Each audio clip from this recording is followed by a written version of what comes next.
This episode is brought to you by Wine Italy International Academy, the toughest Italian wine program. 1,000 candidates have produced 262 Italian wine ambassadors to date. Next courses in Hong Kong, Russia, New York, and Verona. Think you make the cut? Apply now at wineitalyinternational.com.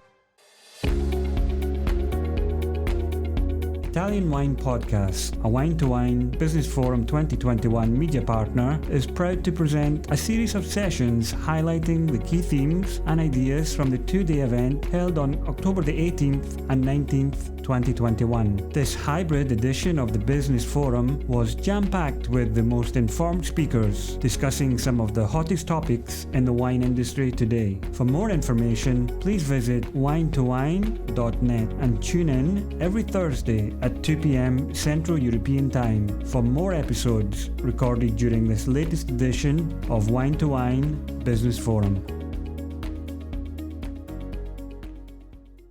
All right, everybody, we are going to get started for our Wine Clubs and Clubhouse presentation. Thank you to everyone that has come for today. Both Matthew and I really appreciate it. And we hope to give you guys a really fun conversation about social media and Clubhouse in the wine sphere. And also thank you to Wine2Wine and Stevie for inviting both of us. So let's kick it off. We're going to be talking about Clubhouse today. I'm just going to introduce ourselves a little bit. My name is Réene F Sferrazza. I go by Wine by Rene online. I'm a certified sommelier, and I work on the Wine Communicator side of the wine industry. Everything from being an on-TV wine specialist to social media coordinator, and also doing in-person and hosted events. On Clubhouse, I have really started to use the way that I look at it as a business platform for people to learn more about wine and be in more wine conversations. But we'll be diving into that a bit more today. Get Matthew to introduce himself first. Hello, Matthew Horkey. But this topic is actually quite near and dear to my heart because I think I can say with a high degree of confidence, Clubhouse saved my life. And let me explain why. You know, in 2015, I left to travel around the world, and that's how I ended up in the wine business with my girlfriend at the time, longtime girlfriend at the time. Pandemic was tough on all of us, just myself included. Around in 2020, we had been together about 7-8 years. We split, and around that time, that's when I found Clubhouse, and I was kind of in a dark place at that time. I was in we had just separated. We'd been traveling together, living together for 6 years. I was in this tiny apartment in Zagreb. I have a U.S. passport, so I couldn't travel really.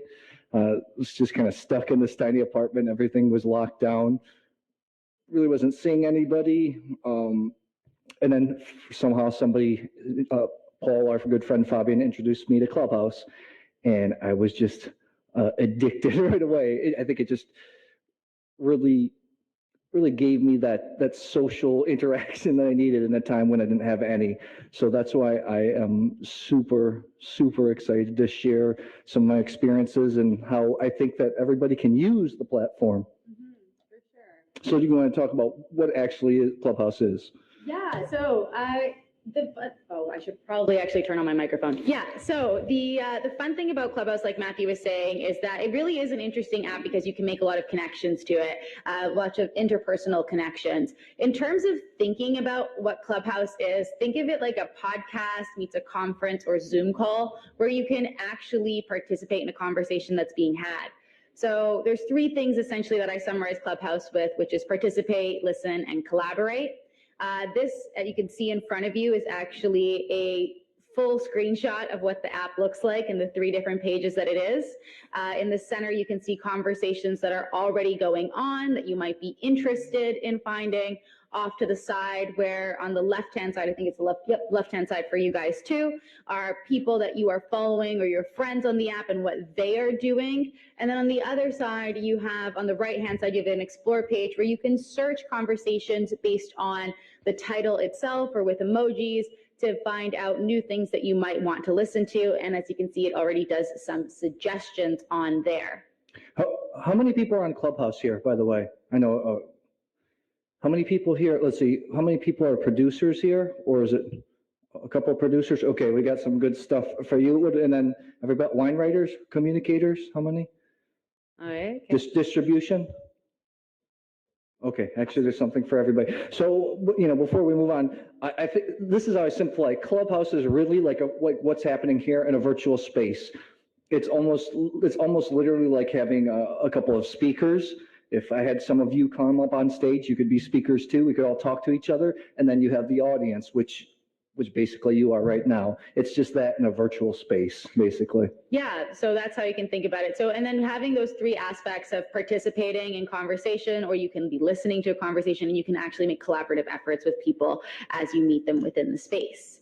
But we want to also share a little bit more about our personal experiences on the app. This app has a really low barrier to entry. You do not have to make any pictures. You do not have to make any videos. You don't have to post anything. You don't have to do anything at all other than show up and talk. But the one thing that you do get to create is your profile page. I have both a snapshot of Matthew's and I's up here. And this is everything that's kind of like your digital resume. Tells people exactly who you are on the app and how they can interact with you as well. And it'll also tell people where you are, how to communicate with you, and all that kind of stuff. But in terms of how you write this, it also can help you gain different experiences and people that you might interact with. So for myself, for example, I use social media as a business person, as an entrepreneur. It looks like I use it very much as a personal page, and that's the point. I want to be very authentic as possible to people, and my life is literally, I love work. I love working, so that's the thing I love to do. And showcasing that on here is really fun because I get to interact with people that are speaking in different parts of the world in this way that communicates with them as a business person. Matthew, I know you've had different experiences on there. Yeah, you took it more from the start. You were just doing it as business, right? I still do social media as business. So me too as well. I guess my main shtick, so to speak, is YouTube. But I got in Clubhouse really obviously for the social aspect and the ability to meet people that some wine writers that I've been reading about for years, different IG personalities like Rene I've been following for years. I finally get a chance to interact with them, and that eventually branched out into some other industries too, which I thought was really, really cool. So that's actually why I got on Clubhouse. And your experience is what you make of it. I met Matthew on Clubhouse. We both had met Stevie on Clubhouse, and now we're here. So we'll go through how these processes can work, but these are things that really do translate into real world experiences. So we have something that's really interesting about this. Yeah, why do you think, I mean, a lot of people, a lot of producers especially, like, oh, I don't want to get on Clubhouse. I don't want to get on another piece of social media, but why is this truly a social kind of social media? Yeah, so when you're thinking about social media overall, every single app has its own thing that you have to do to make sure that you're making the best impression for your audience on it. For Instagram, it's really about having a great picture and having a caption tagline. For YouTube, you have to have one of those almost salacious looking cover photos to the video and a title that will make people click on it. For Twitter, you have those really just about 140 characters to make your worthwhile. But on Clubhouse, this is really about your own personal delivery of your voice using timing, tone, intention, and connection. So you don't really have the same barrier to entry, and you don't have to think about it in a way other than presenting yourself. And if you are a good speaker, that will come through. It really does kind of level the playing field. Yeah, instantly, I think what's so special is just in hearing the inflection in somebody's voice, their tone, you can really pick up on their personality. For instance, when I would meet people on Clubhouse, I would know instantly if I want to interact with that person or not, if I would want to in a real life situation. Yeah, so if we go through each and every single one, timing is a big thing. So you're talking to a bunch of people, and have you ever been to a party before and that's that one person that keeps interrupting you while you're talking and you hate them by the end of the night, like they suck. So that's something you would probably not be doing, and really watching how you're letting other people say their piece. That shows that you're being really respectful of everyone's time. Tone, we change the tones of our voices a lot. So if you're really happy about something, you can lift something up. If you want to be serious, you can pull your voice down, and you can make a lot of personal connections just by doing these things that we do in our speech every single day. Intention is shown through that very easily, and you can also make connections that can translate into the real world by having those authentic experiences. When you think about how this works so well, we have this multi-generational app where you have people on it that are either kind of like early boomers, the later end of the boomer era. And then you also have Gen Xers and elder millennials that are so used to having maybe a childhood or a full life where they're talking on the phone a lot, but it kind of gives that connection. And then when we move into younger generations like Gen Z and also in the millennial group, there's a lot of conversations happening on here that they can resonate with and speak to people in a way that feels like they're one-on-one. So now we know a little bit about what it is. So how do you join the conversations? I don't know if there's maybe half 50-50 here, people that are using Clubhouse and then 50 that are not. How do you actually find the conversations? Yeah, so you can download Clubhouse as an app and get started with it. It used to be invite only. Now you can just download it, which is really, really great because as Matthew was invited by his friend Fabian, I was invited by a friend of mine as well. And at the time, it was so exclusive that you had to really find your way in. Once you're on the app, you make yourself a bio, but the most important thing that you should do is start creating and finding conversations. Maybe you don't create your first conversation right away. Maybe you look around a little bit. And that's why I want to talk about how you can search and find things within the app. Most interesting about this app is that you can actually search with emojis. So if you see up on the screen behind me, the first on the side, on the left-hand side, the first image is actually the search bar. And as you can see, I've put a wine glass in there. And it's brought up all of these conversations that are happening that are based around wine using just that emoji to bring them up. Which other ones did you use? I found the emoji search function to be awesome. Awesome. It is. I'll use anything related to wine that I can, or like if it's women in wine, I'll put like the girl or like the multiple girls symbols and wine, or also champagne, sparkling, bottle pop, whatever you're trying to bring across. And then how you would create a room. The next image that you see there is a creation of an actual room. When you're creating a conversation, to make it stand out in this conversations page when people are searching for it, you want to use emojis. You want to have a title that is actually reminiscent of what is happening. So you can see in this example here, I wrote Clubhouse and the wine industry and who is doing it with you. And then in the description, you can write out what it's going to be about and how long your conversation is. This is kind of important because conversations on this app can last anywhere between 30 minutes and 72 hours. So giving people a scope for how long you'll be talking for lets them come in and out and have a great time and see how you're talking about things and participate. I think, Paul, our first room went 8 hours straight. We didn't have a time limit. So basically, a room is almost like this. It's almost like this, creating this kind of topic, but conversations can divulge, right, and go all over the place. Exactly. And as you move forward within the app, there are ways that you can actually track how well you're doing. This is how we start turning this into real world work. When you think about Instagram, there are analytics that you can pull. You can see your insights on YouTube. You can see your insights. Yeah. You can pull all these things from apps. I think a lot of why Clubhouse is so new, and we're trying to figure out how engaging is this for people and how you can get the most worth out of it.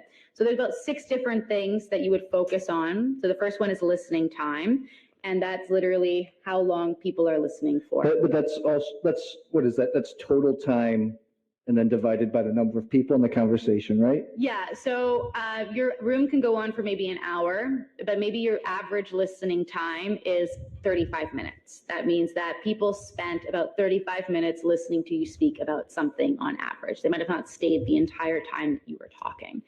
Then you also have speaker time, which is a little bit different, speaking time, and that focuses on how much of the room overall was done in speaking and how much did people kind of come up and also speak. So you get to an actual minutes about that, and that's like the overall look into it. Rene ran much more structured rooms than I did, so all this is, yeah. I'm learning a ton.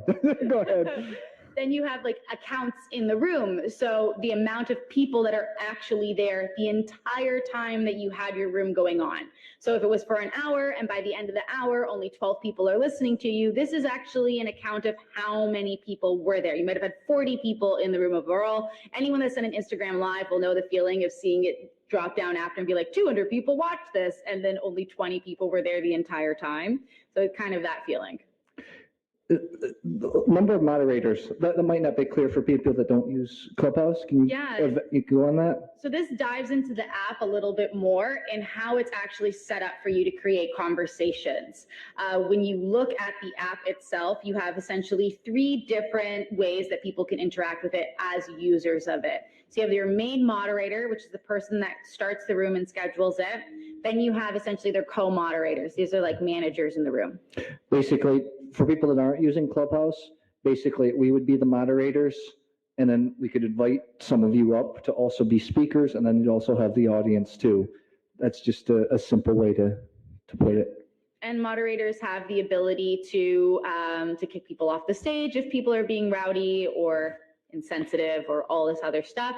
And the other thing about number of moderators in the room is that the more moderators you have up to a certain point, it kind of can be good or bad. It also tells their followers that you are talking with them, and they can come to your room and see you do this at the same time. So it's good to have some moderators in there, and that brings up that number.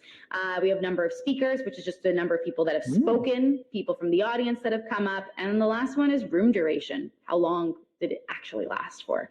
So these are the analytics that you would look at. I never used these because I was running casual rooms. Which one did you use actually? So there's 3 examples on the bottom of the slide of websites that you can use. Some are free, like Clubhouse Tools XYZ, and the other 2 are not, like Direcon and clubhub.site. These are literal analytics that you can find, and they produce these types of graphs.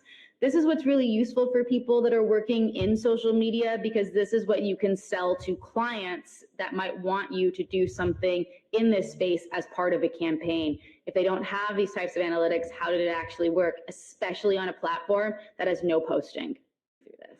Oh, this is the fun part. Okay, this is the meat, really the meat and meat and potatoes.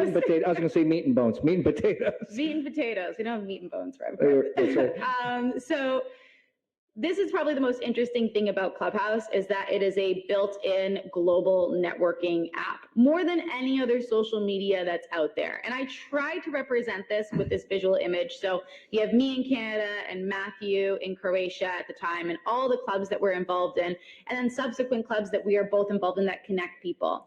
By participating in these conversations that are started by these clubs, you can connect with people on the other side of the world that you might have not otherwise connected with. And you can make these personal, actual networking interactions that can translate to real world experiences and meeting people. I know for myself, I've gotten a lot of business working on Clubhouse and engaging in it and getting new clients. And Matthew's actually had a really interesting time because he's meeting a lot of real life people. I think the last 2.5 months since I was able to start traveling again, I've been actually meeting a lot of people in real life that actually met on Clubhouse, and you already have such a different connection with people when you actually hear their voice. For goodness sakes, I went on a date 2 weeks ago with a girl that I had met in a wine room on Clubhouse in Barcelona, of all places. But you instantly have this connection that just wouldn't exist, maybe like on something like Instagram or Facebook, right? When you're thinking about how this translates, think about it in this way. When you're looking at someone's image on Instagram or on Facebook or even their tweet or whatever it is, you are seeing that image through a filter that is your own eyes already, whether they've put a filter on it or not. You're reading their text in your tone. You might have not be reading it the same way that they wanted it to exist. And that's what's really nice about this in terms of its authenticity for networking, because it's that person's words, they're coming out of their mouth. You can feel that human connection from it. And it's why it really does translate into real life work. I have 24.5 thousand followers on Instagram, and a lot of people message me with weird messages that are actually supposed to be for business. Yeah, and I'm just like, I'm not talking to you. That's gross. And it might have been they just typed it wrong or something, but I don't know them. It doesn't sound as human. Why would I respond? But the real cool thing is there's, Clubhouse, there was a lot of hype early on because there's a lot of celebrities and a lot of influential people from different industries.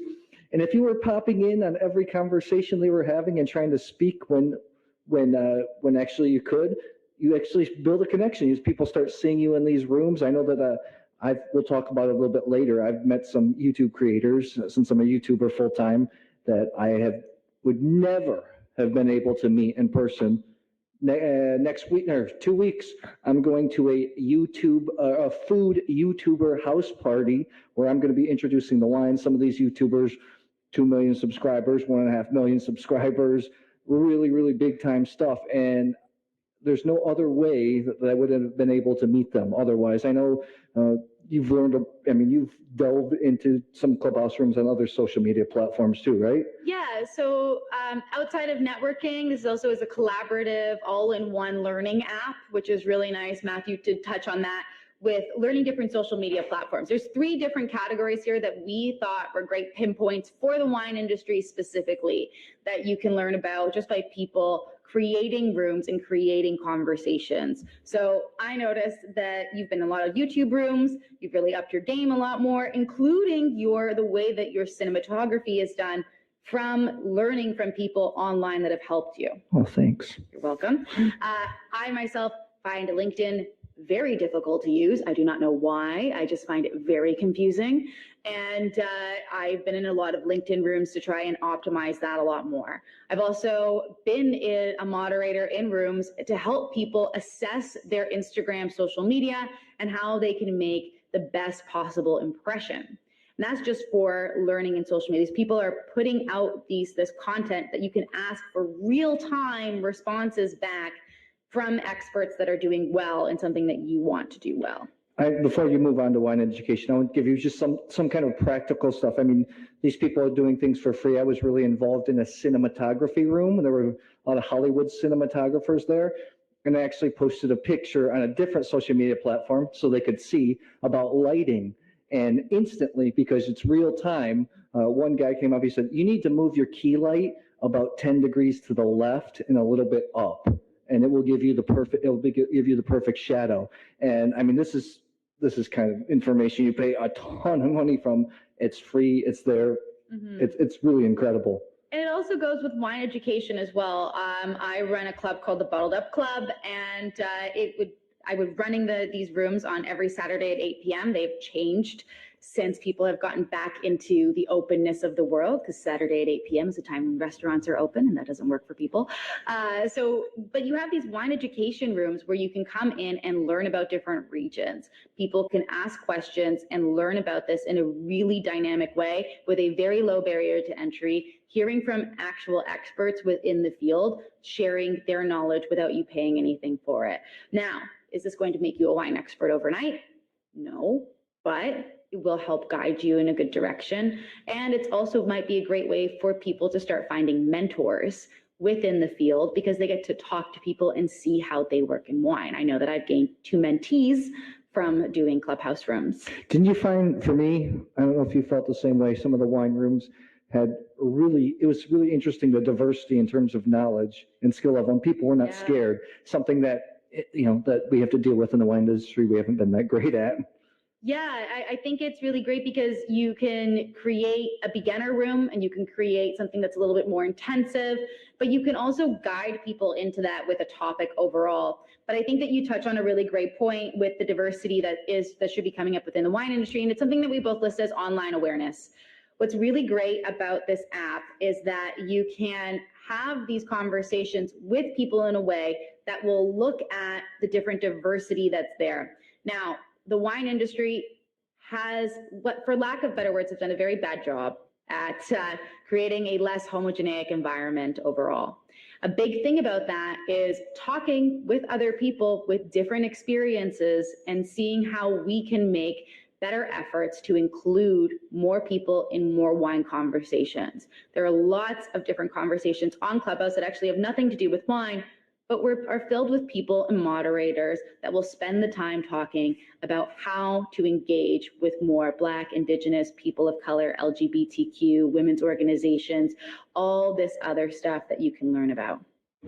Well, online awareness, it's helped your business a lot, right? It has. So as a woman in wine, as someone part of the LGBTQ community, and someone with learning disability, it's been very helpful to start connecting with people and to also find brands that want to work with more representation.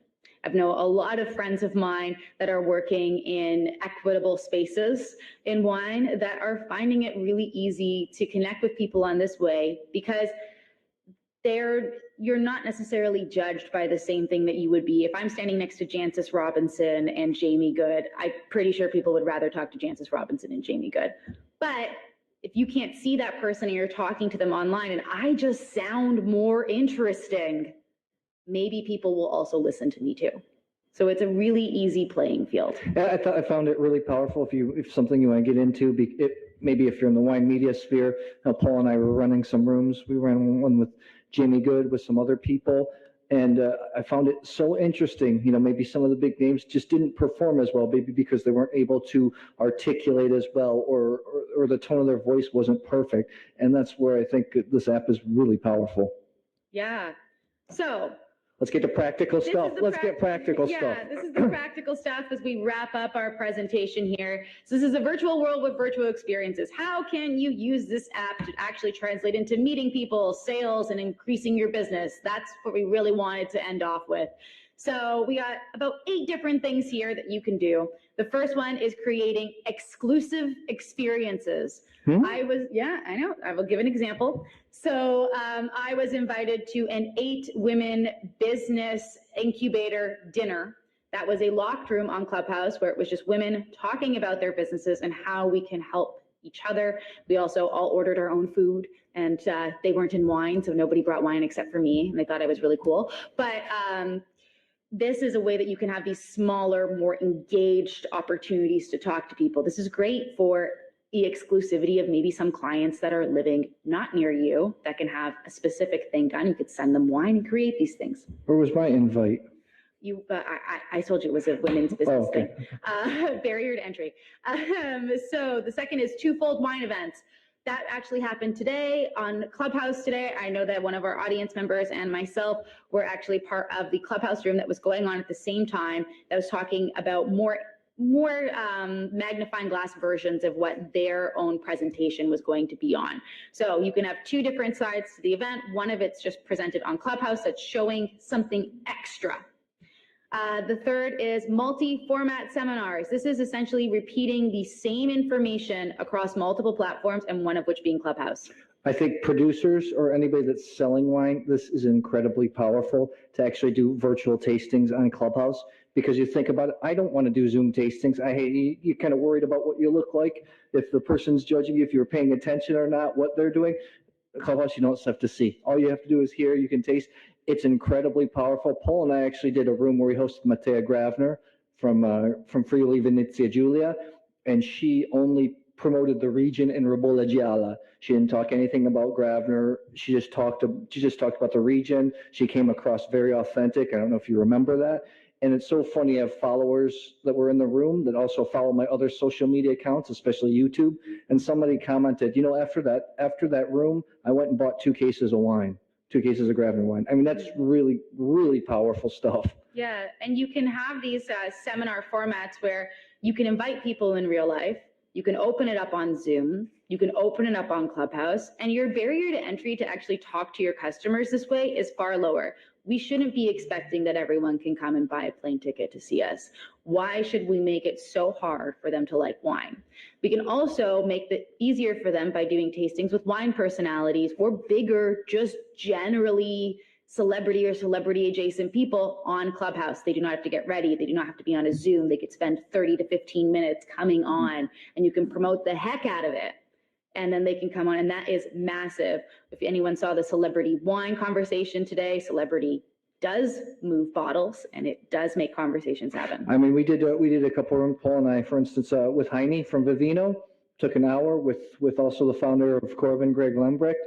Boom, boom, boom. They got it done in 45 minutes. They get exposure. We get exposure. Everybody wins. Mm-hmm. So it's really cool. It can happen just like that, and people are receptive to it because it's a new platform, and there's a low barrier of entry. Exactly. A couple other things people could do is online classes. I love doing online classes. You can also get real-time feedback from the students in the class if they liked it, if they were happy with it, and you can change your class. I know and I have fallen into this too. I know we all think in wine that we know a lot about the regions and a lot about what we're talking about, but sometimes we might not be putting it out there in the best way. We should be able to change how we are teaching things with actual feedback that people are giving us in real time. It makes us better, makes you talk to your customers better. Then you can also do within that exclusive sales events. Having a conversation with people where anybody that's been coming to the conversation gets DM'd a specific sales link to buy something from you. That's a good idea. Yeah. That's a good idea. I didn't even think of that. Go ahead. Contests and giveaways. Remember when they used to do contests on the radio, caller number 9? You can also do a lot of trivia based in Clubhouse for people that are paying attention and listening to what you're talking about, and give something to them as a reward. These types of contests and giveaways are great for wineries, and maybe somebody that wins might have not tried your wine before and now they like it. Fantastic. And the last thing is brand expansion. The biggest thing in the wine industry that is not used enough is the ability to talk about what you are doing so other people can talk about it too. I think for wineries, this is incredibly powerful for the few producers that are in the room, because people, that's why people love to visit wineries, right? They want to meet the people behind the wine, to interact with the people, and just to hear somebody's voice, you already feel 100% more connected to the brand. So I think this is something that producers could do basically at no cost, except a little bit of time. Exactly. And if you're not talking about yourself and making the effort to be in a digital space, like it or not, the world is becoming more digital. People will forget that you exist if you do not make yourself easy to find. There's more people nowadays making decisions on what to buy, especially new drinkers, as they come online. And if you're not easy to find, if you're not expanding your brand in the way that people are thinking about it, and this is a great way to do it, then you might be behind the times, unfortunately so. Okay, let's get to any questions. I know that half of us are Clubhouse users, half of us are not here, but I think. Paul, you had a question? Go ahead. There's a microphone coming for you. Just one moment there. And if anybody that's not on Clubhouse, if we weren't clear on our explanations of what's doing. The brown blazer. Renee, Matthew, for the presentation. As you both know, I was sort of in those early wine rooms that were happening. And, as such, I'm a huge believer in the power of audio, both as a networking tool, but also as a brand expansion tool. But I have I suppose, a question really about future iterations of Clubhouse and where it goes next.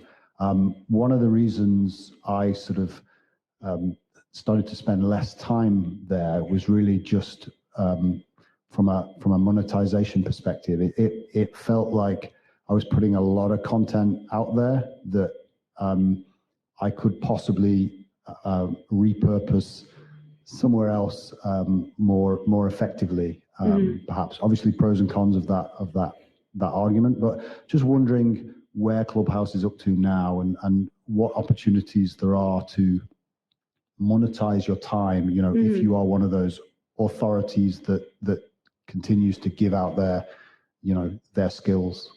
I'll let you cover that first. Yeah, I monetize. My social media is fully monetized, so I'm happy to answer this one. If you're a wine producer, I'd say putting in the time and effort to do something, even if it's like an hour or two a week, is really great for social media and for yourself, because your monetization you would get is sales. Now, putting that aside, if you are a regular person in wine that's trying to just monetize as a communicator for wine, then selling something with analytics attached to it and attaching it to kind of like a larger campaign overall would be a great way to monetize. If you are American, you can add a Cash App on there and ask people if they want to give you a tip, which is something you can do on Clubhouse. I don't do that. I find that it's great to have somebody attach it to a larger campaign. It's a great way to monetize because you might do something for an hour. It's easier to price out. You can put it down into a time limit.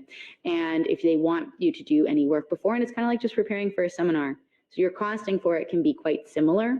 In terms of wineries, you can have someone on your social media team that might get a bonus to do the work depending on how much they actually do towards it. And you can sell tickets, i.e. wine, to people to participate with you. So there's many ways to monetize. You are only bounded by what you can think of. I want to add something to that too. I think that it depends on what you're trying to get out of the app. I mean, we've had these conversations before. I think I kind of vibe with Rene because she's not ever hard selling anything on the app. You just get a chance to meet so many people. I know that I've gotten video business out of it. Also met with a number of producers that I wouldn't have talked to otherwise, especially when we couldn't travel or couldn't do anything during those times. And I just looked at it as just another networking thing because it's almost like a virtual dinner table. And you can't be everywhere all at once. But with Clubhouse, you can be at a couple different dinner table conversations in the same evening. Exactly. I just did my first Clubhouse today. Congratulations. Which was recorded for also for the Italian Wine Podcast.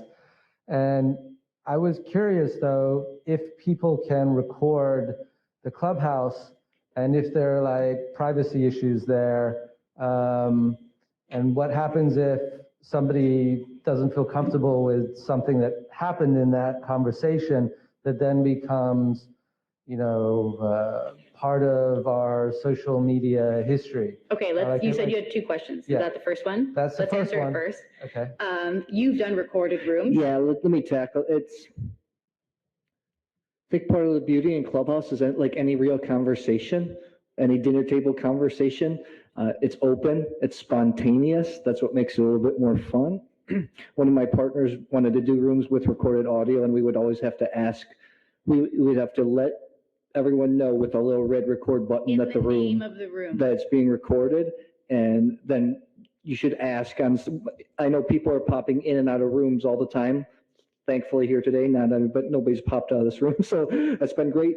But you do let the people know ahead of time, hey, this is being recorded. And as they come up on stage, because they're recording the audio, not like a screen recording. So you can't, if you're just listening, it's like you're never there in a recording. I like it if you're having maybe just a certain panel, like for instance, if I was hosting and let's say Rene was a celebrity or something, and I was just asking her questions, that would be cool to record and make as a podcast.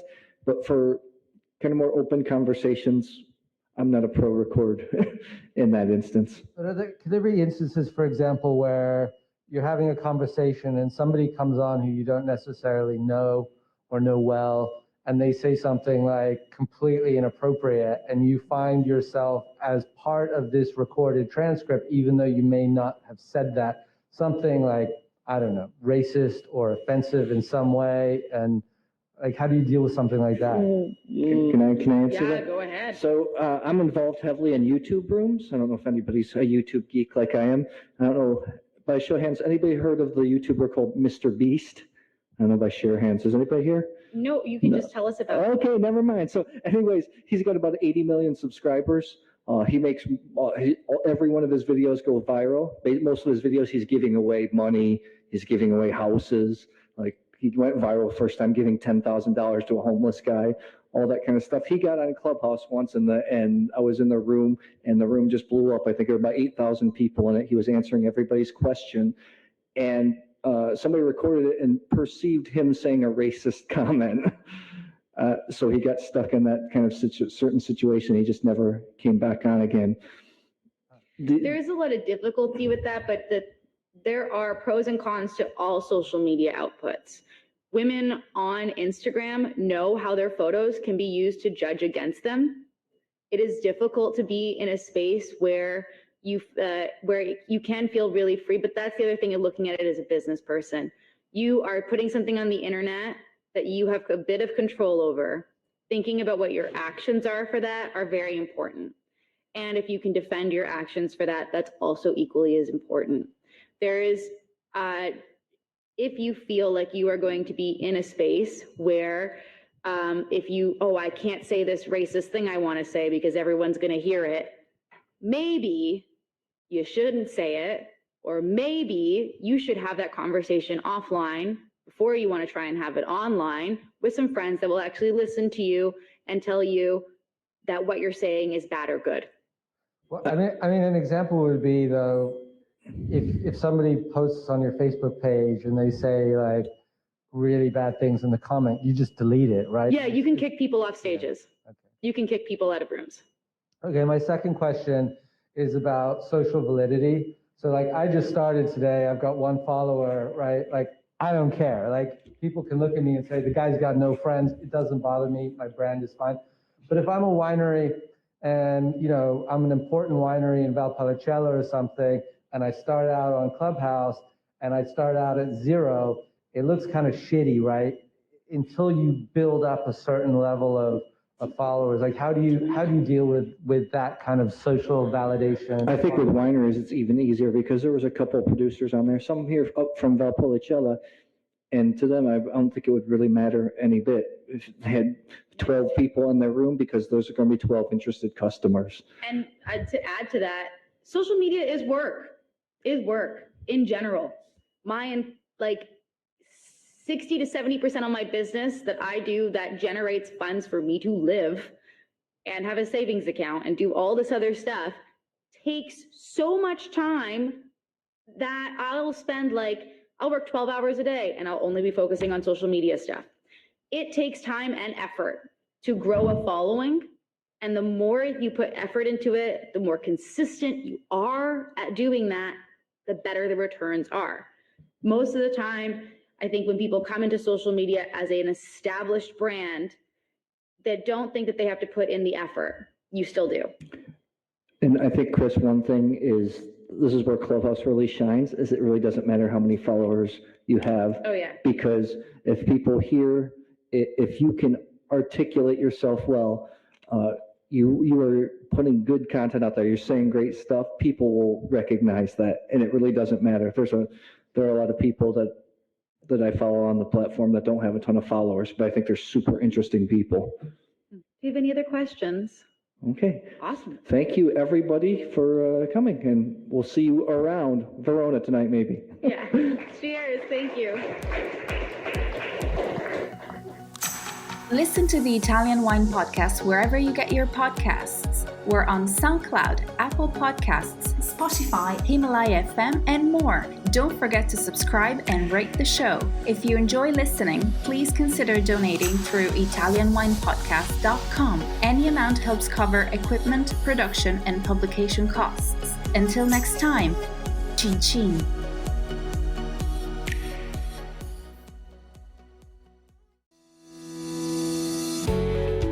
Guys, I'm Joy Livingston, and I am the producer of the Italian Wine Podcast. Thank you for listening. We are the only wine podcast that has been doing a daily show since the pandemic began. This is a labor of love, and we are committed to bringing you free content every day. Of course, this takes time and effort, not to mention the cost of equipment, production, and editing. We would be grateful for your donations, suggestions, requests, and ideas. For more information on how to get in touch, go to ItalianWinePodcast.com.